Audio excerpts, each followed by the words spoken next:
And now Chapter 14 of the Adi Leela, Lord Chaitanya's childhood pastimes.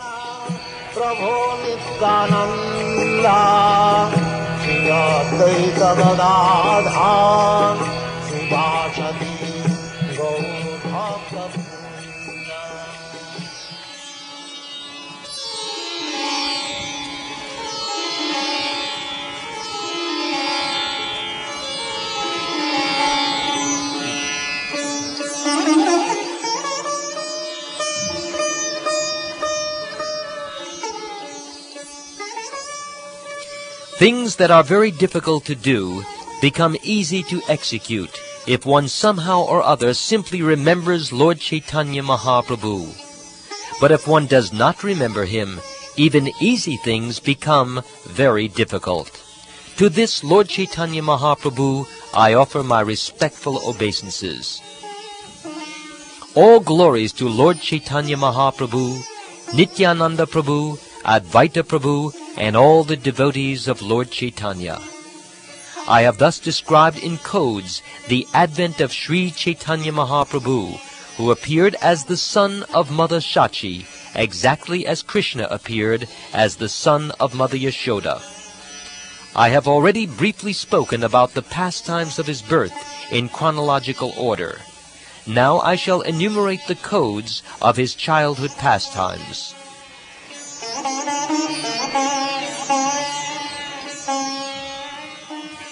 Let me offer my respectful obeisances unto the childhood pastimes of Lord Sri Chaitanya Mahaprabhu, who is Lord Krishna himself.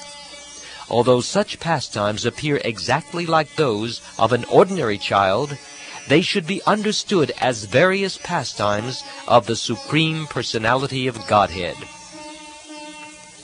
In his first childhood pastimes, the Lord turned upside down while lying on his bed, and thus he showed his parents the marks of his lotus feet. When the Lord tried to walk in his small footprints, the specific marks of Lord Vishnu were visible, namely the flag, thunderbolt, conch shell, disc, and fish. Seeing all these marks, neither his father nor his mother could understand whose footprints they were. Thus struck with wonder, they could not understand how those marks could be possible in their home. Jagannath Mishra said, "Certainly child Krishna is with the Shalagram Shila. Taking his childhood form, he is playing within the room." While Mother Sachi and Jagannath Mishra were talking, the child Nimai woke up and began to cry, and Mother Sachi took him on her lap and allowed him to suck her breast. While Mother Shachi was feeding the child from her breast, she saw on his lotus feet all the marks that were visible on the floor of the room, and she called for Jagannath Mishra.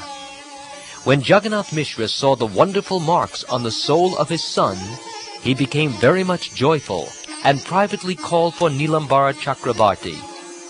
When Nilambara Chakravarti saw those marks, he smilingly said, "Formerly, I ascertained all this by astrological calculation and noted it in writing.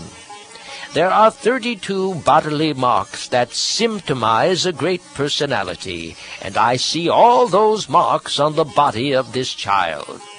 There are 32 bodily symptoms of a great person. 5 of his bodily parts are large, 5 fine, 7 reddish, 6 raised, 3 small, 3 broad, and 3 grave. This baby has all the symptoms of Lord Narayan on his palms and soles. He will be able to deliver all the 3 worlds. This child will preach the Vaishnava cult and deliver both his maternal and paternal families. I propose to perform a name-giving ceremony. We should observe a festival and call for the Brahmins, because today is very auspicious.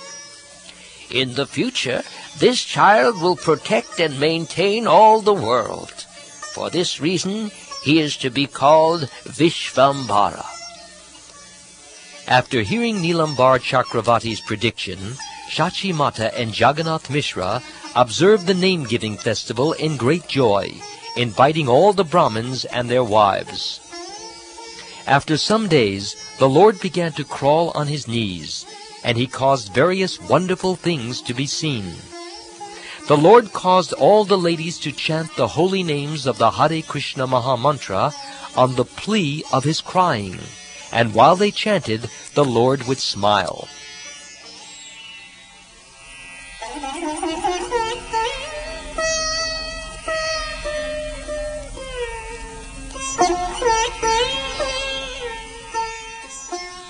After some days, the Lord began to move his legs and walk.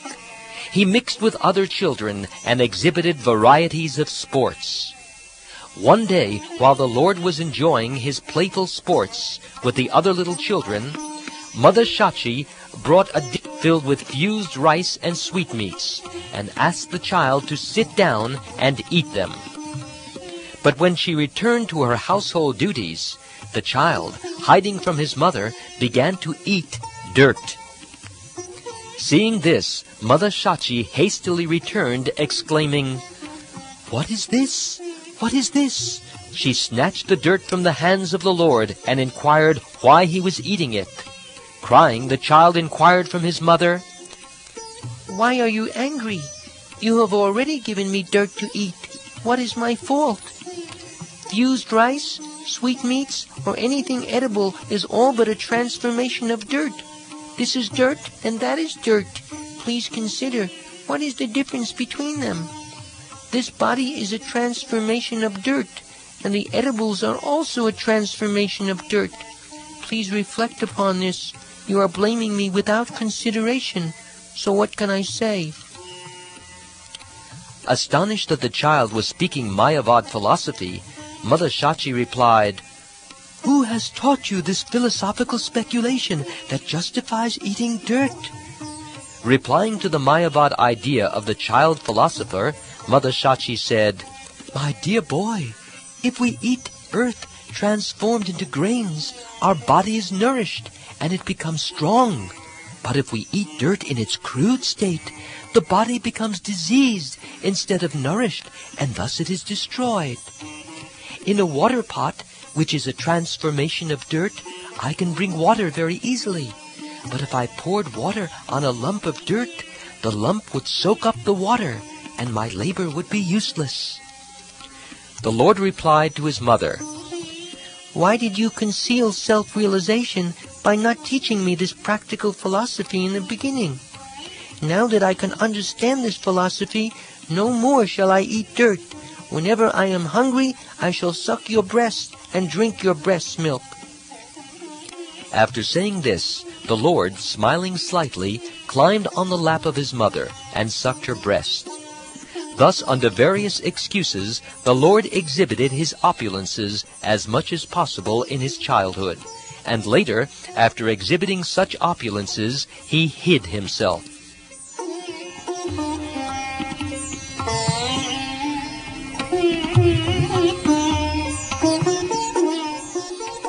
On one occasion, the Lord ate the foodstuffs of a Brahmin guest 3 times, and later, in confidence, the Lord delivered that Brahmin from material engagement. In his childhood, the Lord was taken away by 2 thieves outside his home. The Lord, however, got up on the shoulders of the thieves, and while they were thinking they were safely carrying the child to rob his ornaments, the Lord misled them, and thus, instead of going to their own home, the thieves came back to the home of Jagannath Mishra. Pretending to be sick, the Lord asked some foodstuffs from the house of Hiranya and Jagadish on the day of Ekadashi. As usual for small children, he learned to play, and with his playmates he went to the houses of neighboring friends, stealing their edibles and eating them. Sometimes the children fought among themselves. All the children lodged complaints with Shachi Mata about the Lord's fighting with them and stealing from the neighbors' houses. Therefore, sometimes she used to chastise or rebuke her son. Shachi Mata said, "Why do you steal others' things? Why do you beat the other children? And why do you go inside others' houses? What do you not have in your own house?" Thus rebuked by his mother, the Lord would go in anger to a room and break all the pots within it. Then Sati Mata would take her son on her lap and pacify him, and the Lord would be very much ashamed, admitting his own faults.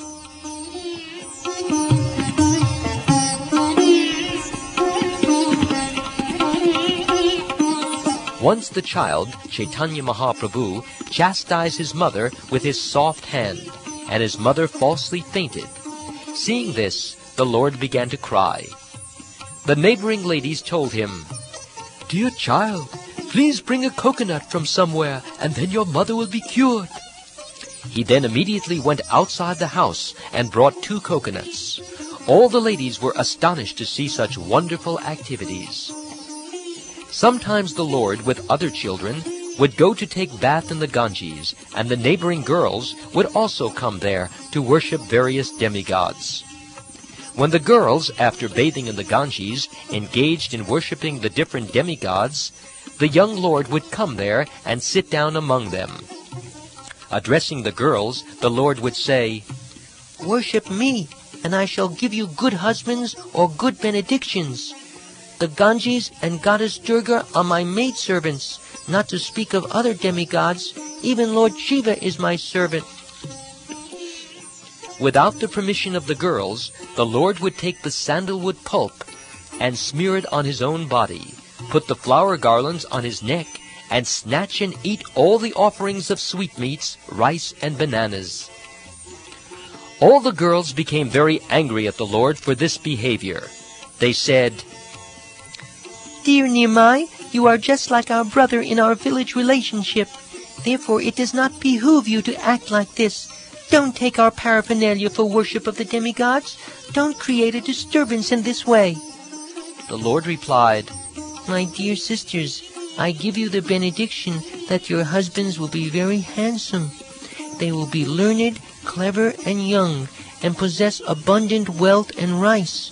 Not only that, but you will each have 7 sons, who will all live long lives and be very intelligent." Hearing this benediction of Sri Caitanya Mahaprabhu, all the girls were inwardly very happy, but externally, as it is natural for girls, they rebuked the Lord under the pretense of anger. When some of the girls fled, the Lord called them in anger and advised them as follows: "If you are miserly and do not give me the offerings, every one of you will have an old husband with at least 4 co-wives." Hearing this supposed curse by Lord Chaitanya, the girls, considering that he might know something uncommon or be empowered by the demigods, were afraid that his curse might be effective. The girls then brought the offerings before the Lord, who ate them all and blessed the girls to their satisfaction. When this cunning behavior of the Lord with the girls became known to the people in general, it did not create misunderstandings among them. Rather, they enjoyed happiness in these dealings.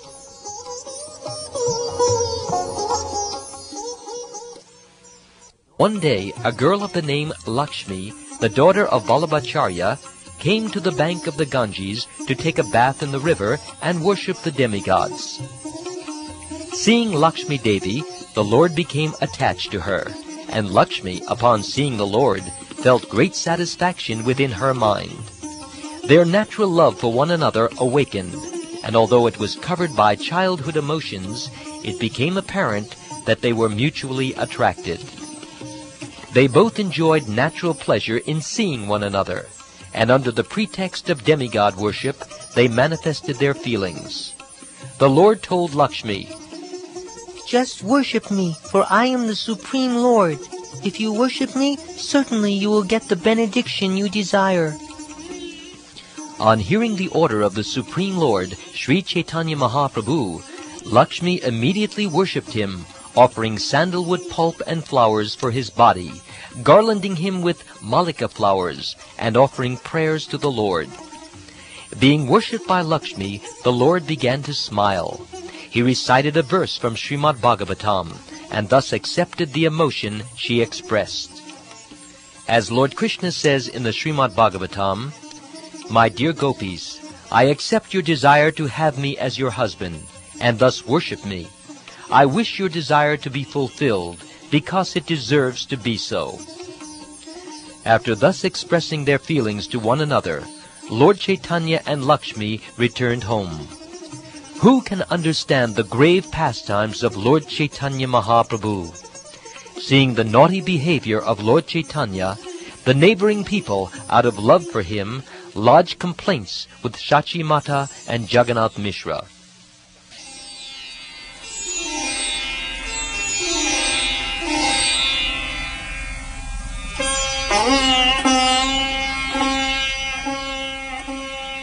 One day Mother Shachi, wanting to rebuke her son, went to catch him, but he fled from the spot. Although he is the maintainer of the entire universe, once the Lord sat upon some rejected pots in the pit where the remnants of foodstuffs were thrown after they had been used for cooking. When Mother Shachi saw her boy sitting on the rejected pots, she protested, "Why have you touched these untouchable pots? You have now become impure. Go and take your bath in the Ganges." Hearing this, Lord Chaitanya Mahaprabhu taught his mother about absolute knowledge. Although amazed by this, his mother forced him to take bath. Sometimes, taking her son with her, Mother Shachi would lie down on her bed, and she would see that denizens of the celestial world had come there, filling the entire house. Once Mother Shachi told the Lord, "Please go call your father." Receiving this order from his mother, the Lord went out to call him. When the child was going out, there was a tinkling of ankle bells from his lotus feet. Hearing this, his father and mother were struck with wonder. Jagannath Mishra said, "This is a very wonderful incident. Why is there a sound of ankle bells from the bare feet of my child?" Mother Shachi said, "I also saw another wonder. People were coming down from the celestial kingdom and crowding the entire courtyard. They made noisy sounds I could not understand. I guess they were offering prayers to someone." Jagannath Mishra replied, "Never mind what it is. There is no need to worry. Let there always be good fortune for Vishvambara. This is all I want." On another occasion, Jagannath Mishra, seeing the mischievous acts of his son, gave him lessons in morality after rebuking him greatly. On that very night, Jagannath Mishra dreamt that a Brahmin had come before him, speaking these words in great anger. "My dear Mishra, you do not know anything about your son. You think him your son, and therefore you rebuke and chastise him." Jagannath Mishra replied, "This boy may be a demigod, a mystic yogi, or a great saintly person. It doesn't matter what he is, for I think he is only my son. It is the duty of a father to educate his son in both religion and morality. If I do not give him this education, how will he know of it?" The Brahmin replied, "If your son is a transcendental mystic boy with self-effulgent perfect knowledge, what is the use of your education?" Jagannath Mishra replied, "Even if my son is not a common man, but Narayan, still it is the duty of a father to instruct his son." In this way, Jagannath Mishra and the Brahmin discussed the principles of religion in the dream. Yet Jagannath Mishra was absorbed in unalloyed parental mellow and did not want to know anything else. Being very much pleased, the Brahmin left after talking with Jagannath Mishra. And when Jagannath Mishra awakened from his dream, he was very much astonished. He related the dream to his friends and relatives, and every one of them was very much astonished to hear of it.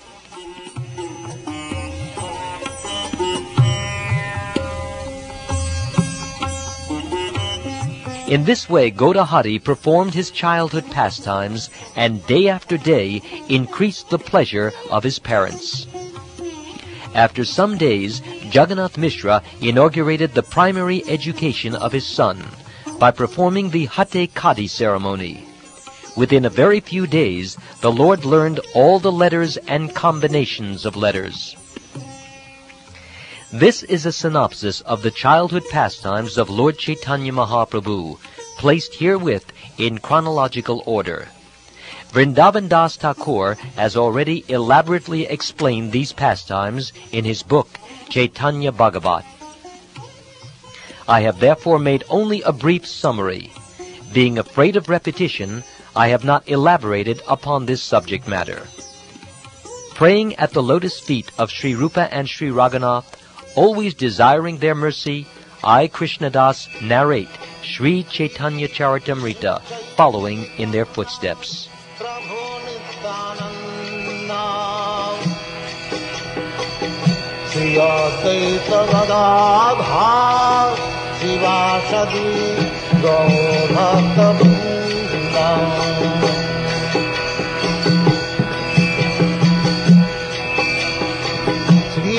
Krishna Chaitanya